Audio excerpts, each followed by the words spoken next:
نہیں ہیں، میرے ذہن میں ہمارے درس کی ایک کتاب ہے متنبی، ایک شاعر تھا ابو الطیب متنبی، اس کا ایک شعر میں ڈاکٹر صاحب کی نظر کرتا ہوں، اور یہ اس کے پہلے قصیدے کا ہے، جو پہلا قصیدہ ہے۔ مضت الدہور فما اتین بمثلہ لما اتا فعجزنا عن نظرائہ، کہ بہت زمانے گزرے لیکن اس جیسا کوئی نہ آیا، اور جب وہ آیا تو پھر دوسرا لانے میں ناکام رہے گردش ایام۔ تو یہ شعر اب میں نے 1974 میں متنبی پڑھی تھی، تو ان کی برکت سے شاید کوئی میری یادداشت بھی ٹھیک ہو گئی، تو مجھے یہ شعر اچانک یاد آیا کہ اللہ نے ان کا مثل فی الحال تو کوئی نہیں ہے، لیکن ہماری دعا اللہ ان کے بیٹے کو ثانی ذاکر نائک بنائے، اور اللہ سے یہ بھی دعا ہے کہ کثر من امثالہ، کہ ان جیسوں کی امت کو اشد ضرورت ہے، بہت ضرورت ہے۔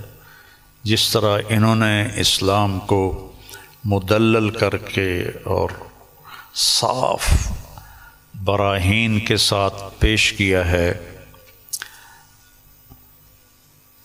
میں نے تو زندگی میں کوئی نہیں دیکھا ایسا، اور تھا بھی کوئی نہیں کہ اللہ نے سوشل میڈیا ایک بہت بڑا ذریعہ بنایا بات کے پھیلنے کا، تو اس کا جو خیر میں استعمال ڈاکٹر صاحب کے ذریعے سے ہوا ہے، بہت کم لوگوں کے نصیب میں یہ بات آئی ہے، اور اصل ہے اللہ کی قبولیت۔ ڈاکٹر صاحب کی اردو بھی کمزور ہے، چونکہ اردو ان کی لینگویج نہیں۔ آپ کی کیا لینگویج ہے مدر لینگویج؟ انگریزی، لیکن ویسے آپ بمبئی کے ہیں؟ جی ہاں، ممبئی کے، تو ہندی بات کر لیتے۔ ہاں، لیکن تعلیم ہوئی انگریزی میں، تعلیم انگریزی میں ہوئی ہے نا، تو اردو کمزور ہے، عربی لہجہ کمزور ہے، لیکن قبولیت بہت اعلیٰ درجے کی ہے۔ تو نہ کالی کو دیکھے نہ گوری کو، پیا جس کو چاہے سہاگن وہی ہے۔ تو یہ وہ اللہ کی پسند ہے، نہ کالی کو دیکھے نہ گوری کو دیکھے، پیا جس کو چاہے سہاگن وہی ہے۔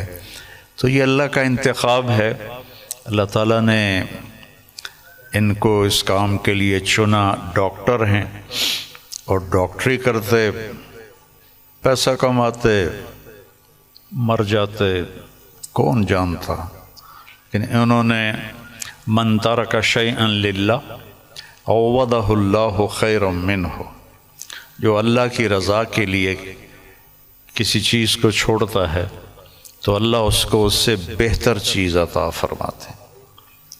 تو یہ ہم اپنی آنکھوں سے دیکھ رہے ہیں، اور اللہ تعالیٰ ان کی صحت، ان کی عافیت سلامت رکھے، تاکہ یہ اسی طرح اللہ کے دین کا کام کرتے رہیں اور دعوت اسلام دیتے رہیں۔ تبلیغ کا کام تو ہے تذکیر، نصیحت، کیونکہ ہم مسلمانوں میں کر رہے ہیں، ہم غیر مسلموں میں نہیں کرتے۔ ڈاکٹر صاحب کو اللہ نے توفیق دی کہ انہوں نے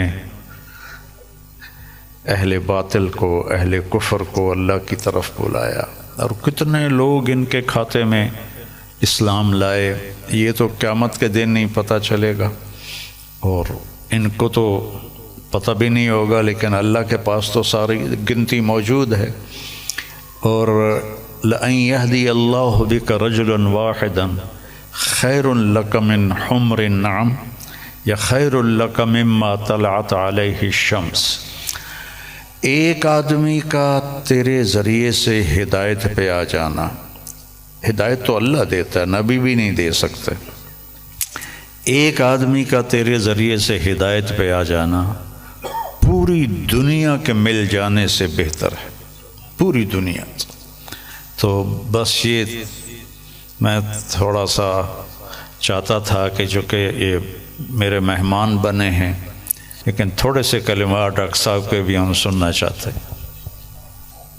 الحمدللہ والصلاة والسلام علی رسول اللہ وعلی آلہ وصحبہ اجمعین، اما بعد، ومن احسن قولا ممن دعا الی اللہ وعمل صالحا وقال انی من المسلمین، رب اشرح لی صدری ویسر لی امری واحلل عقدۃ من لسانی یفقہوا قولی۔ میرے محترم مولانا طارق جمیل صاحب، میرے محترم مشائخ، میرے بزرگوں اور میرے بھائیوں، السلام علیکم ورحمۃ اللہ وبرکاتہ۔ جیسے کہ مولانا صاحب نے فرمایا کہ میری تعلیم انگریزی میں ہوئی ہے، تو ظاہر ہے کہ اس اردو تقریر میں غلطیاں ہوں گی، تو امید رکھتا ہوں کہ آپ اس غلطیوں کا نظر انداز کریں گے۔ الحمدللہ میں کئی سالوں سے پاکستان آنے کی تمنا رکھتا تھا، کئی سالوں سے، اور اللہ نے اسے اب پورا کیا۔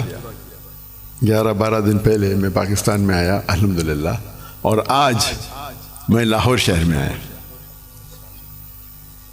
اور میری تمنا تھی کہ مولانا طارق جمیل صاحب سے ملوں۔ ملاقات پہلے ہو چکی تھی ان سے، مکہ میں ملاقات ہوئی تھی، لیکن اپنے شہر میں ملنے کا کچھ الگ لطف ہے۔ الحمدللہ آج مجھے بہت خوشی ہو رہی ہے، اور جب میں پاکستان میں آیا تقریباً 11 دن ہو گئے، مجھے بہت خوشی ہو رہی جو جذبہ پاکستانیوں کو دیکھ کے۔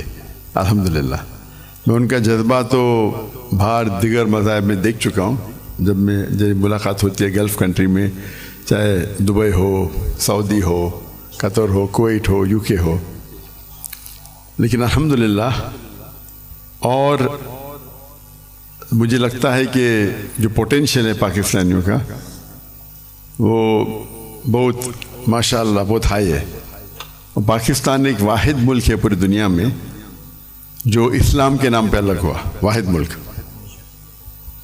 تو ہمیشہ پاکستان سے امید رہتی ہے، اور اب آنے کے بعد جو پاکستانیوں کی محبت دیکھی اور جو ان کا جذبہ دیکھا، باہر تو دیکھتا تھا، پاکستان آ کے ماشاءاللہ دل بہت خوش ہوا۔ اور جتنے مدارس میں ہم گئے، چاہے کراچی میں، چاہے لاہور میں، الحمدللہ اکثر دیکھتے ہیں ہم کہ سوشل میڈیا میں آپس میں تناؤ رہتا ہے، لیکن میں جب یہ آیا تو جو محبت دیکھی میں نے، کافی خوش ہو گیا الحمدللہ۔ اور میں ہمیشہ کہتا ہوں کہ بمبئی میں جب میں سلسلہ شروع کیا تھا کہ ہمارے پیس ٹی وی کے لیے کانفرنس جب کرتے تھے، تو ہم ماشاءاللہ دیگر مذاہب کے وہاں جب ہم ڈبیٹ کرتے تھے، لیکن جب مسلمانوں کا کانفرنس رکھتے تھے ہم، تو دیگر مسلک کے لوگ کو بلاتے تھے، اور جس طریقے سے پاکستان کا ماحول ہے ویسا ہی ماحول آپ دیکھیں ہندوستان کا بھی کچھ حد تک ہے۔ اور میرا اصول ہمیشہ رہا ہے کہ جو بھی اللہ اور اللہ کے رسول کی بات کر رہا ہے اس کے ساتھ جڑ جاؤ۔ تو پہلے جب میں انگریزی میں تقریر کرتا تھا تو ماشاءاللہ سب مسلک کے لوگ بولتے ذاکر بھائی کی بات سنو۔ جب میں اردو میں تقریر کرنے لگا تو پھر تنقید ہونے لگی، بٹ الحمدللہ ثم الحمدللہ میرا اصول تھا، اور میں نے کہا ہم جب کانفرنس کرتے ہیں تو میں نے قرآن کی کوئی آیت نہیں پڑھی جس میں لکھا ہے کہ آپ ڈاکٹر ذاکر نائک کے خلاف بات کریں گے تو جنت لے جائیں گے، یا کوئی حدیث نہیں پڑھی جس میں لکھا ہے کیا آپ ڈاکٹر ذاکر نائک کے خلاف بات کریں گے تو جنت لے جائیں گے۔ تو جو لوگ میرے خلاف بات کرتے تھے ان کو بھی بلاتا تھا، اور میرے منچ پہ وہ میرے خلاف بات کرتے تھے، لیکن مجھے کوئی اعتراض نہیں تھا، اس کے بعد چند ہفتوں یا مہینوں بعد وہ دوست بن جاتے تھے. تو ہمارا مقصد ہے لوگ کو اللہ اور اللہ کے رسول کی طرف بلانا, اللہ کی کتاب کی طرف بلانا, اور اس میں اللہ سبحانہ و تعالیٰ نے کافی سفلتا دی. اور میں ہمیشہ کہتا ہوں کہ جب مسلمان کہتے ہیں میں ہی صحیح ہوں, تو میں کہتا ہوں میں بھی صحیح ہوں. دونوں میں فرق ہے, میں ہی صحیح ہوں اور میں بھی صحیح ہوں. تو یہ اس کو لے کے چلیں گے. اور اللہ تعالیٰ فرماتے سورہ عمران میں سورہ نمبر 3 آیت نمبر 103 میں وَاعْتَصِمُوا بِحَبْلِ اللَّهِ جَمِيعًا وَلَا تَفَرَّقُوا, اللہ کی رسی کو مضبوطی سے پکڑیے اور آپس میں نہ بٹے. اللہ کی رسی ہے قرآن اور حدیث. اگر ہم اس کو پکڑیں گے اور لوگ کو اللہ کی طرف بلائیں گے, اللہ کے رسول کی طرف بلائیں گے, لوگ اگر بلانے لگے شخصیات کی طرف یا ادارے کی طرف یا گروہ کی طرف, تو ہم دیکھیں گے آپس میں تناؤ رہیں گا. اور قرآن مجید میں کہا گیا ہے کہ فتنہ قتل سے خراب ہے. تو الحمدللہ اللہ سبحانہ و تعالیٰ نے, حالانکہ میری اردو کمزور ہے, پھر بھی اللہ نے میری محبت ان کے دل میں ڈالی. یہ ہذا من